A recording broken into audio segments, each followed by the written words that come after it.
संत नामदेव.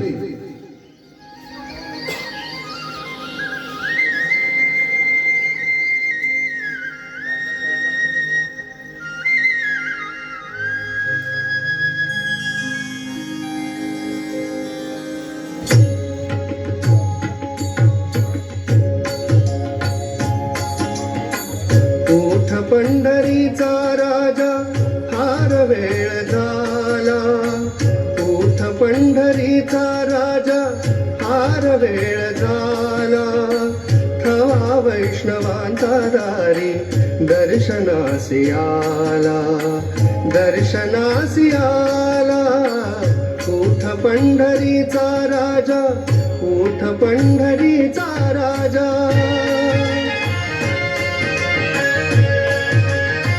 कुंडलिक हाका देई उभ्या राही रखुमाबाई.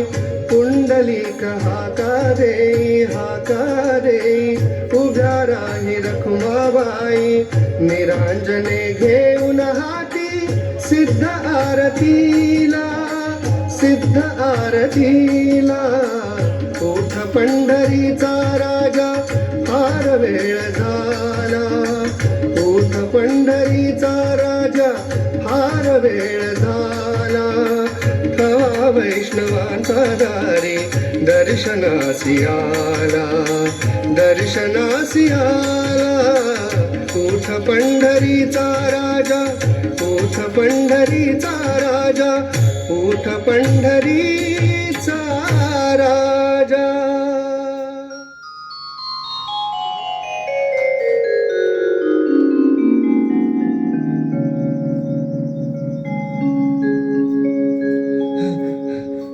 बाबा बाबा. अरे हो हो, केवढ्यांना धापा टाकतोयस? होताच कुठं तू इतका वेळ? सकाळी गेलास, आता माध्यान व्हायला आलीये. आम्ही तिकडे चंद्रभागेच्या वाळवंटात कीर्तनाचा खेळ मांडला होता. आणि बाबा गंमत काय माहितीये? गंमत? ती बरं कोणती? बाबा मला की नाही सारखं असं वाटायचं काय? की विठुराया माझ्या सवे कीर्तनात दंग झालाय. असं का? छान छान छान. देवा, विठ्ठला, पांडुरंगा, अरे हे पोर असंच लोकविलक्षण बघ. तुझ्या ओढीनं आणि पुत्र प्राप्तीच्या आशेनं माझ्या जन्मगावाचा नरसी बामणीचा त्याग करून इथं पंढरीला आलो. तुझ्या या समचरणी लीन झालो आणि तुझ्याच कृपा प्रसादानं हे लेकरू पदरी पडलं. धन्य झालो मी. धन्य झाली आमची कुळी. बाबा बाबा स्वतःशीच काय बोलताय? माझ्याशी बोला ना. आणि कसल्या एवढ्या विचारात पडलाय? कसला विचार? बाळा नामदेवा, अरे एक अडचण आली आहे बघ. कसली अडचण बाबा? अरे उद्या अगदी पहाटे पहाटेच मला एका महत्वाच्या कामासाठी परगावी जावे लागणार आहे. मग त्यात काय झालं? त्यात कसली आली अडचण? अरे नामदेवा, मी एवढ्या पहाटे बाहेर गावी गेल्यानंतर या आपल्या विठुरायाच्या रोजच्या नैवेद्याचं काय, याची काळजी लागली आहे मला. एवढंच ना? मग झालं तर बाबा तुम्ही अगदी निश्चिंत मनाने जा. मी नैवेद्य दाखवीन देवाला. दाखवशील? होय दाखवीन ना. पोरा, माझी काळजी मिटली. आता मी गावी जायला मोकळा झालो. आपण खुशाल जा, काही काळजी करू नका. पण बाबा मला प्रसाद द्या ना. मला फार भूक लागले, द्या ना. अरे अरे अरे अरे अरे, सगळा प्रसाद तर संपलाय. संपलाय? म्हणजे वाटलात की काय सगळा? नाही रे बाळा, वाटेन कशाला. पण अरे तुझ्याप्रमाणे आज विठोबाला पण फार फार भूक लागली होती बरं. त्यानं सगळाच नैवेद्य संपवला झाला. म्हणजे प्रत्यक्ष विठोबा तुमच्याकडून नैवेद्य घेऊन संपवतो, खाऊन टाकतो? हो हो हो हो. बर, चला बघू घरी. घरी जाऊन भोजनच करू. पण काय नामोबा, उद्या सकाळी. सांगितलं ना बाबा एकदा. अगदी काळजी करू नका. बाबांच्याकडून देव स्वतः नैवेद्य घेतो.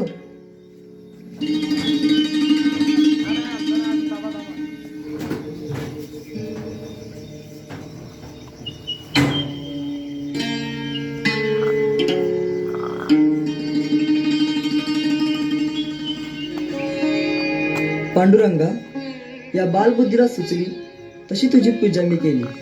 देवा, तू तर सर्वांहून श्रेष्ठ.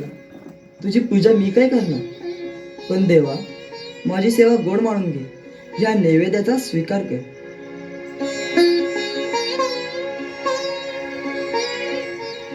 अरे अरे अरे अरे अरे, सगळा प्रसाद तर संपलाय. आज विठोबाला पण फार फार भूक लागली होती बघ. त्यानं सगळाच नैवेद्य संपवला झाला. देवा माझं काही चुकलं का रे? माझे बाबा तुझी पूजा जशी करतात तशी माझ्यातून नाही का रे झाली? त्यात काही उणेवा का राहून गेल्यात? भक्तवत्सला, पतित पावना, अरे ये ना रे, हा नैवेद्य घे ना. नको ना पाऊस माझा अंत अनंत.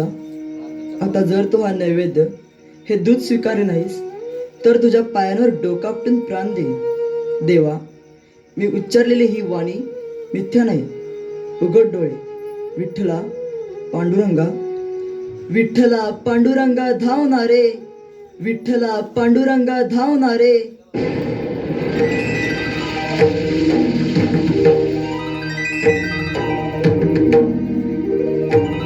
का नामदेवा, हा शुद्ध अंतःकरणाने केलेला माझा धावा मला समजतो. भक्तांच्या हाकेला धावून येणं हा तर माझा भाडा. आज तू मला जिंकलास. नामदेवा, आण तो नैवेद्य इकडे. देवा पांडुरंगा आलास ना, घे हा नैवेद्य.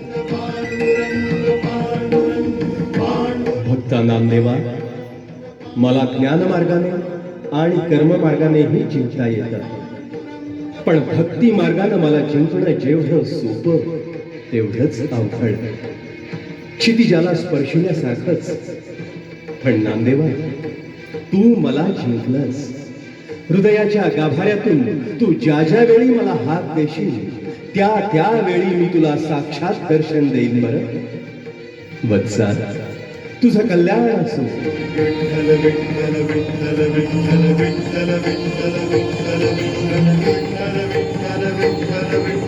अशा तऱ्हेने आपल्या परमभक्तीच्या बळावर प्रत्यक्ष श्री विठ्ठलाशी बोलत खेळत त्याचे गुणगान गात नामदेव मोठा झाला. हृदयाच्या कुंभात जरी भक्तीचं अमृत काठोकाठ भरलं असलं तरी ज्ञानप्राप्ती झाली नव्हती. आपण एक हाक द्यावी आणि पांडुरंगाने यावं याचा त्याला आता अहंकार व्हायला लागला होता. आणि वेदा नाही नाही कळला अंत पार याचा, कानडा राजा पंढरीचा, कानडा राजा पंढरीचा.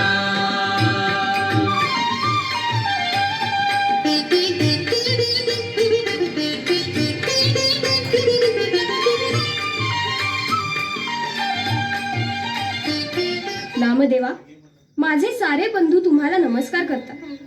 इथला प्रत्येक वैष्णवजन परस्परांच्या चरणरजांना मस्तकी धारण करतात. या गोरोबा काकांसारखी वडीलधारी मंडळी पण तुम्हाला वंदन करतात, पण तुम्ही मात्र त्यांना वंदन करत नाही असंच ना? मुक्ताई, तू म्हणालीस ते सत्यच आहे. आम्ही सारेच वैष्णवजन, देवभक्त, या सावळ्या विठुरायाच्या दर्शनाची आस बाळगणारे, हे अगदी खरंय. पण बघ, मला कसा या श्रीहरीचा अक्षय सहवास लाभलाय. तुम्ही पांडुरंगाच्या सन्निध असता हे खरे आहे, पण त्याचा आणि नमस्कार करण्याचा काय संबंध आहे हे नाही कळले. यात न कळण्यासारखं काही नाही मुक्ताई. आणि मुक्ताई, संबंध नाही कसा? संबंध तर आहेच ना. कसा, तो जरा स्पष्ट कराल? हे बघ, मला जसा या श्रीहरीचा सहवास लाभतो तसा तुम्हा लोकांना कुठं लाभतोय? मी साथ द्यावी आणि देवानं प्रतिसाद द्यावा. मी नैवेद्य पुढं करावा आणि त्यानं प्रेमानं भक्षण करावा. मी कीर्तनात गाऊ लागताच त्यानं नाचू लागावं, असा माझा त्याच्यावर अधिकार. बरं मग? मग काय, हे सगळेजण मला नमस्कार करतात कारण माझा तसा अधिकारच आहे.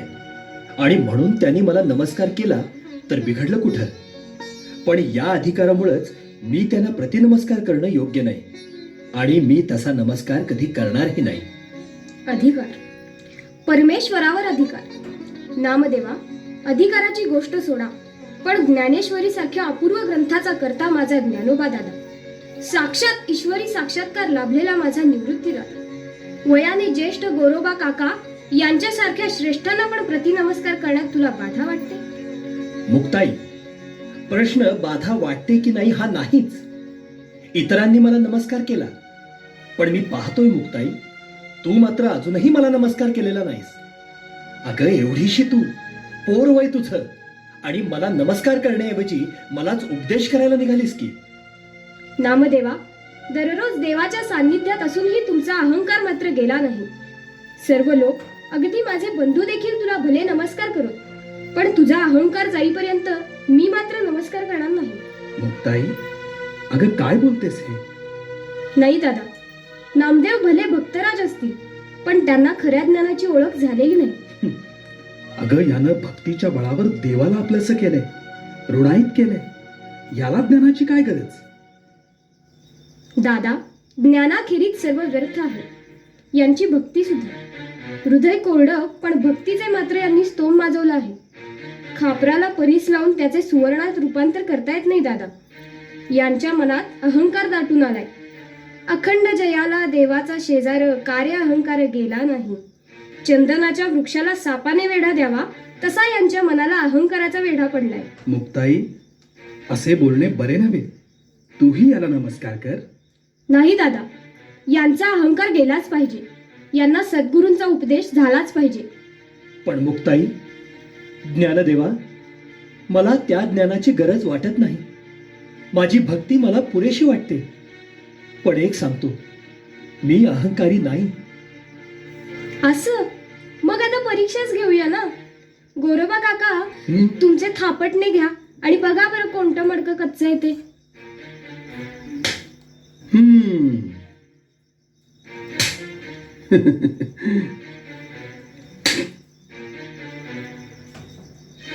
मुक्ताई, ही सगळी मडकी बाकी पक्की निघाली बरं. आता या नामदेवाचं मडकं तेवढंच पाहायचं राहिले. आ? गोरोबा काका, अहो, ही काय थट्टा चालवली आहे तुम्ही? हा पोरखेळ शोभत नाही तुमच्या वयाला. हा पोरखेळ नाही नामदेवा. तू आपला स्वस्थ बस कसा. मी बघतो तुझं मडकं कसं आहे ते, कच्चं आहे का पक्क. पांडुरंगा, गोरोबा, अहो, लागलं की हो मला. किती जोरात हाणलं ते थोपटणं. आई ग. हे मडकं बाकी कच्चं निघालं बरं मुक्ते. गोरा म्हणे कोरा राही लागे बाई, शून्य वर नाही भाजी याला. गुरु विण तुझं नवेची गा मोक्ष, याची देई साक्ष पांडुरंग. पुरे झाला तुमचा उपदेश. मुक्ताई, ही तुझी पद्धत बरी नव्हे. मला या म्हाताऱ्याकडून मारायला लावलेस. पुरे झाले आता. नामदेवा, आपल्या उत्कट भक्ती प्रेमाच्या बळावर तू देवाला आपलंसं केलं हे खरं, पण तू आत्मज्ञानाचा दिव्य क्षण अनुभवलेला नाहीस. विठ्ठल सानिध्याच्या समाधानातच कृतकृत्यता मानतोस. इतर संतांचाही योग्य तो मान राखावा, अशी ईश्वरी साक्षात्कारानंतर प्राप्त होणारी निरहंकारी समदृष्टी तुला लाभलेली नाही. म्हणूनच नामदेवा, तुला गुरु उपदेशाची खरी गरज आहे. मुक्ताई, ठीक आहे, तू म्हणतेस तर घेईन मी गुरुपदेश. अगं, पण असा गुरु कोण? योग्य प्रश्न विचारलास. नामदेवा, गुरु देखील अधिकारी पुरुष असायला हवा. ढोंगी भोंदू गुरूंची महंतांची सध्या रेलचेल आहे. मग ज्ञानदेवा, तूच का मला या बाबतीत मार्गदर्शन करत नाहीस? मग ऐक तर. श्री क्षेत्र पैठण जवळील मुंगी या गावचे एक सद्गृहस्थ आहेत, विसोबा खेचर. ते ज्ञानी आहेतच, शिवाय महान शिवभक्त आहेत. म्हणूनच शिवसान्निध्यात राहण्यास मिळावे म्हणून क्षेत्र औंढ्या नागनाथ येथे सध्या त्यांचे वास्तव्य असते. तेव्हा तू त्यांचा गुरुपदेश घ्यावा हे बरं. ज्ञानदेवा, माझा तुझ्या शब्दावर विश्वास नाही असं नाही. तरीही एकदा मी माझ्या विठ्ठलाला विचारतो. नामदेवा, तुझा हा भक्तिभावच मला मोहून टाकतो. ठीक आहे, जशी तुझी मर्जी. असो, राग रुसवा सोडा. सर्व संतांनी माझ्या घरी येऊन माझी मीठ भाकर गोड मानून घ्यावी. गोरोबा काका, चला. मुक्ताई, तू पण चल बाई.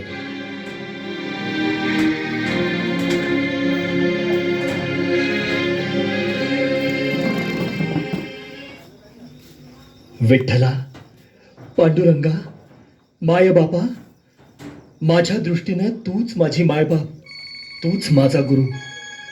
तीर्थ विठ्ठल, क्षेत्र विठ्ठल, देव विठ्ठल, देवपूजा विठ्ठल, हेच माझे विश्व. विठ्ठला, तुझ्याशिवाय मला काही सुचत नाही. आणि आणि तरी मीच अहंकारी ठरलो.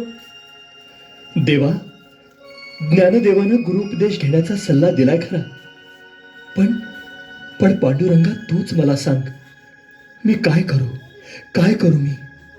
नामदेवा, तुझं थोडं चुकलंच खरं. अरे, नम्रपणे त्यांना शरण गेला असतास तर माझं खरं स्वरूप तुला तिथंच कळलं असतं. ठीक आहे, ज्ञानदेवांनी सांगितलंय ते पूर्ण सत्य आहे. औंढ्या नागनाथा जाऊन विसोबा खेचरांचा अनुग्रह घे. जा, मी सदैव तुझ्यासमोरच आहे. तुझं कल्याण असो. विठ्ठला, पांडुरंगा.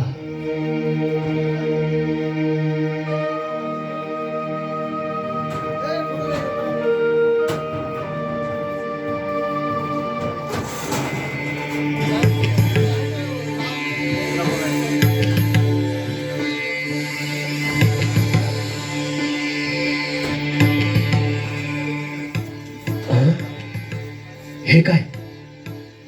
अहो म्हातार बुवा, तुमचं डोकं तर फिरलं नाही ना? काय झालं? काय झालं? वर तोंड करून असं विचारायला काहीच कसं वाटत नाही. साठी बुद्धी नाठी असं म्हणतात, ते काही खोटं नाही. अरे, पण तू एवढा भडकलायस कशाला? माझ्यावर एवढी आग पाकड करायला झाले काय तुला? माझा अपराध तरी कोणता? उगाच वेड पांघरू नका. साक्षात भगवान शंकराच्या पवित्र पावन पिंडीवर पाय ठेवून खुशाल बसलाय आणि वर मलाच विचारता की माझा अपराध काय म्हणून. बर, ठेवलेत पाय. मग पुढं त्यात काय झालं? त्यात काय झालं? काय झालं? त्यात काय झालं? देवाच्या पिंडीवर पाय. बाकी भलतेच धाडसी दिसता तुम्ही. काय हो, नाव काय तुमचं? विसोबा खेचर म्हणतात मला. तुम्ही? आपण विसोबा खेचर? हो. का? पांडुरंगा, हे माझे गुरु. ज्ञानदेवाची सांगण्यात काही चूक तर झाली नसेल ना? नाही, ज्ञानदेवाची एक वेळ चूक झालीही असेल, पण माझा विठ्ठल, तो नाही चूक करणार. हो, कसल्या विचारात पडलाय? बरोबर, असं कर. वृद्धत्वामुळं मला अद्य हलवत नाही, तेव्हा माझा पाय उचल आणि जिथं शिवलिंग नाही तिथं ठेव, म्हणजे झालं. ठीक आहे.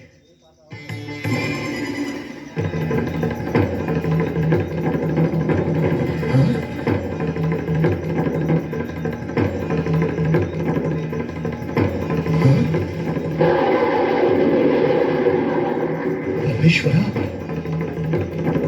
विठ्ठला, काय झालं? असा गोंधळून का गेलास? मी म्हणजे मला हे नामदेवा. काय म्हणजे माझं नाव सुद्धा ठाऊक आहे? बरं, तू येणार हे माहीतच होतं मला. नामदेवा, अरे या चराचरात तो परमेश्वर भरला हे विसरलास? सर्वत्र तोच व्यापून राहिलाय. परमेश्वर नाही अशी जागा नाही. हिरण्यकश्यपूला खांबात सुद्धा तोच आढळला ना? सूर्य बनून तोच उगवून साऱ्या विश्वाला प्रकाश देतो. चंद्र तारे ही त्याचीच रूपे. फुले ही तो, सुगंध ही तो, वाफ ही तो, जल ही तो, वारा ही तोच, वन्नी ही तोच. नामदेवा, अरे जगात तो नाही अशी जागा असेलच कशी? म्हणून तर तुला सर्वत्र शिवलिंग दिसायला लागले. धन्य आहात आपण, धन्य आहात. पांडुरंगाची निवड चुकीची असेलच कशी? माझा अणुमय जीवात्मा त्या महान निरंजन अनादि अनंत निर्गुण चैतन्यमय ब्रह्मस्वरूपात विलीन झाला. खेचरे खेचरी बुद्धी अगोचरी, नामा झडकरी देवो केला. नामा म्हणे माझी खेचर माऊली, विठोने दाखवली वाट मज. नामदेवा, आता तू सगुणाकडून निर्गुणाकडं, ज्ञातातून अज्ञाताकडं खेचला गेला आहेस. आता जीवनात मिळवण्याजोगं काही उरलेलंच नाही. तुझ्या बुद्धी आणि आत्म्याची शुद्धी झाली. सत्व आणि पुरुष यांच्या शुद्धतेतूनच तुला कैवल्य प्राप्ती होणार आहे. जा, पंढरीला परत जा. त्या सावळ्या परब्रह्माला माझे नमस्कार सांग. नामदेवा, माझे नमस्कार सांग. गुरुदेव, गुरुदेव, आज माझी कुडी धन्य झाली. सुखाचा सुरतरू सद्गुरु खेचरू स्वरूप साक्षात्कार दाखविला. नामा म्हणे निकी सापडली सोय, न विसंबे पाय खेचराचे. नामा म्हणे माझी खेचर माऊली, कृपेची सावली केली मज. सद्गुरु, सद्गुरु स्वामी.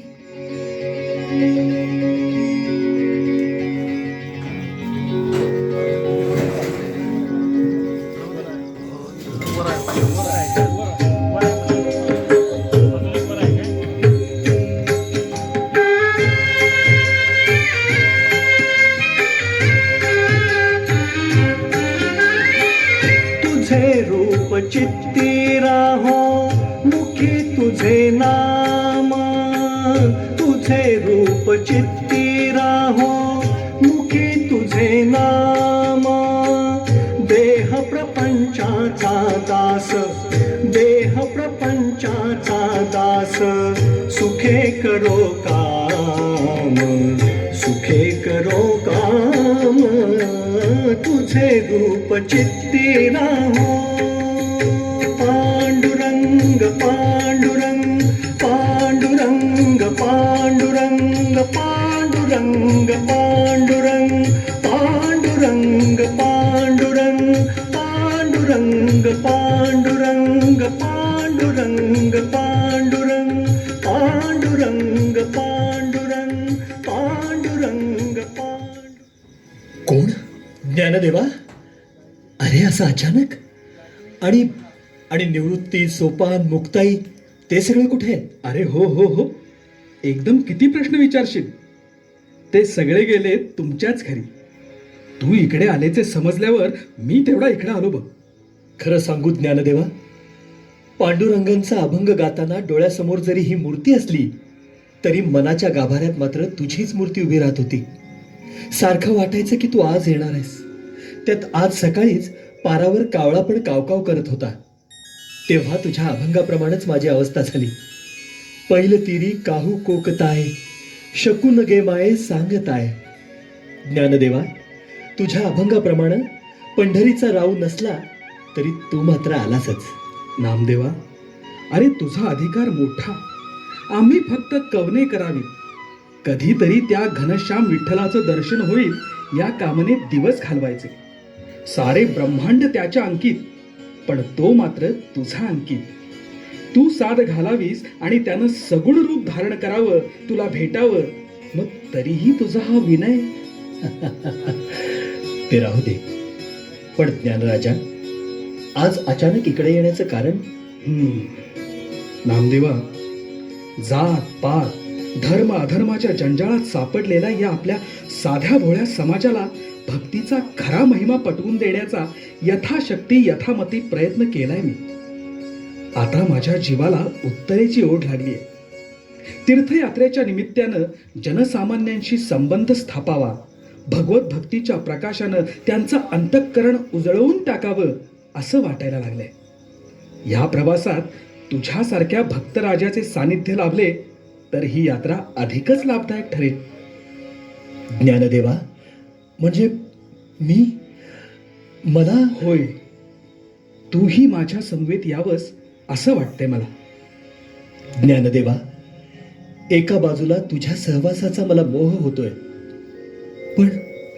पण दुसऱ्या बाजूला माझ्या पांडुरंगाचे हे चरण मला दुरावणार याची भीतीही वाटते. ज्ञानदेवा, मला हा विरह सहन होणार नाही. मला क्षमा कर. पण ज्ञानदेवा, तशीही मला तीर्थयात्रेची फारशी आवश्यकता वाटत नाही. नामदेवा, परमेश्वर साऱ्या चराचरात सामावलेला आहे हे मी का तुला सांगायला पाहिजे? आपला हा विठ्ठल जळी स्थळी सामावलेला आहे. तो इथं आहे आणि तिथं नाही असं नाही. विसोबा खेचरांकडून हीच ज्ञानप्राप्ती तुला झाली आहे ना? मग हा आपला विठ्ठल आपल्या सवेच असेल. माझं आई, हवं तर तू त्यांची अनुज्ञा घे आणि ये. तोपर्यंत मी पुढं होतो. पांडुरंगा, तुझ्या विरहाच्या केवळ कल्पनेनंच माझ्या अंतःकरणाला हजारो इंगळ्या डसल्यासारखं वाटायला लागले. कळायला लागल्यापासून तुझ्या या चरणांना सोडून क्षणभरही कधी बाहेर गेलो नाही. मग देवा, पंढरी राया, मी आता तरी कसा जाऊ? एका बाजूला ज्ञानदेव आणि दुसऱ्या बाजूला तुमचा विरह. काय करू देवा, काय करू मी? बाळा नामदेवा, कोणताही किंतु मनी न बाळगता तू ज्ञानदेवांसह जा. अरे वेड्या, मी म्हणजेच ज्ञानदेव, तो म्हणजेच मी. या निमित्ताने तुला नवीन जगाची ओळख व्हायची आहे. यानंतर देखील भविष्यात तुला पुन्हा जावे लागणारच आहे. तेव्हा तुला फार मोठे कार्य पार पाडायचे आहे. जा, निश्चिंत मनानं जा. जेथे जाशील तेथे मी तुझा सांगायला असेल. जा. देवा, आता मात्र माझा निरुपायच झाला. तुमची आज्ञा मला शिरसावंदी आहे. पण विठुराया, जाण्यापूर्वी तुझे हे रूप मला माझ्या या डोळ्यात साठवू दे. पांडुरंगा, माझ्या डोळ्यात साठवून ठेवू दे.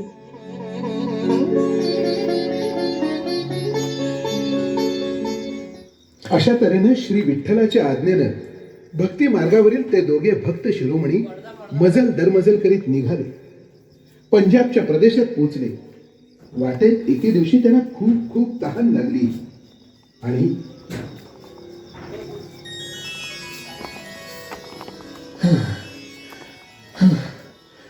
विठ्ठला, पांडुरंगा, ज्ञानराया, अरे तहानेनं घसा कोरडा पडलाय. जीव अगदी कंठाशी आल्यासारखं झालंय. माझी अवस्था फारशी काही वेगळी नाही बरं. अरे नामदेवा, ती बघ, तिकडे विहीर दिसते. चल बघूया. चल. अरे ज्ञानोबा, अरे बघ तर, ही विहीर तरी किती खोल आहे ते. त्यात हिला पायऱ्या पण नाहीत आणि पाणी पण अगदी तळाशी गेलंय. अरे मग त्यात काय झालं? आपली तहान भागेल एवढं पाणी तरी नक्कीच आहे या विहिरीत. ते खरंय रे, पण आपण हे पाणी काढणार कसं? एवढंच होय? त्याची काळजी तू नको करूस.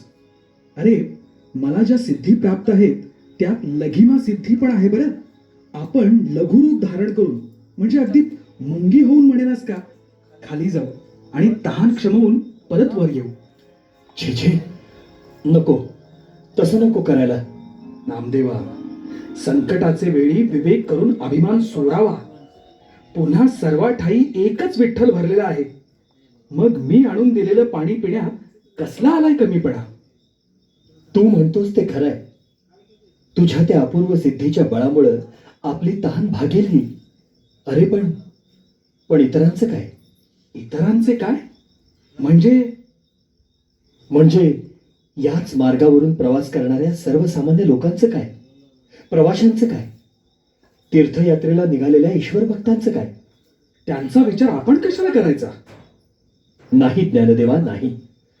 इतरांच्या सुखाची, त्यांच्या कल्याणाची तूच नाही का कामना केलीस? जो जे वांछील तो ते लाहो प्राणी जात, असेच पसायदान तू नाही का मागितलंस? मग आताच ही भावना का? हे सगळं खरं आहे, पण आपण काय करू शकतो? काय करू शकतो? ज्ञानदेवा, आपण त्या विठ्ठलाला साकडं घालूया. या विहिरीला उमाळे फुटावे म्हणून त्याची आर्जवे करूया.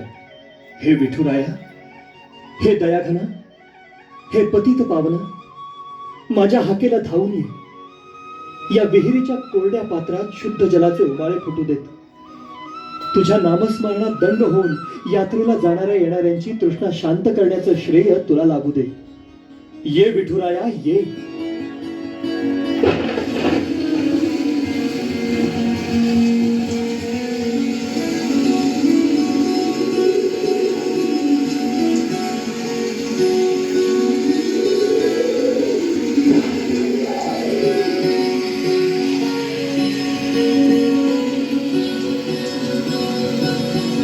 विठ्ठला पांडुरंगा, धन्य आहेस तू नामदेवा, धन्य आहेस. असेच कार्य यापुढेही तुला करायचं आहे. या समाजरूपी विहिरीच्या भक्तीचं ज्ञानाचं पात्र असंच कोरडं पडले.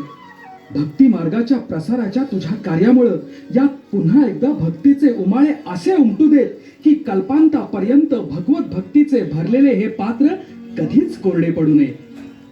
कवणे कुळी तू जन्मलासी नाम्या, केशव परमात्मा तुझे जवळी. तीर्थयात्रा जाणे काही न लगे करणे, ऐकुनी तुझे गाणे सुखरूप. तुझे प्रेम सांडावे आणि मन कोठे जावे, जाऊन या पहावे काय तेथे. ज्ञानदेव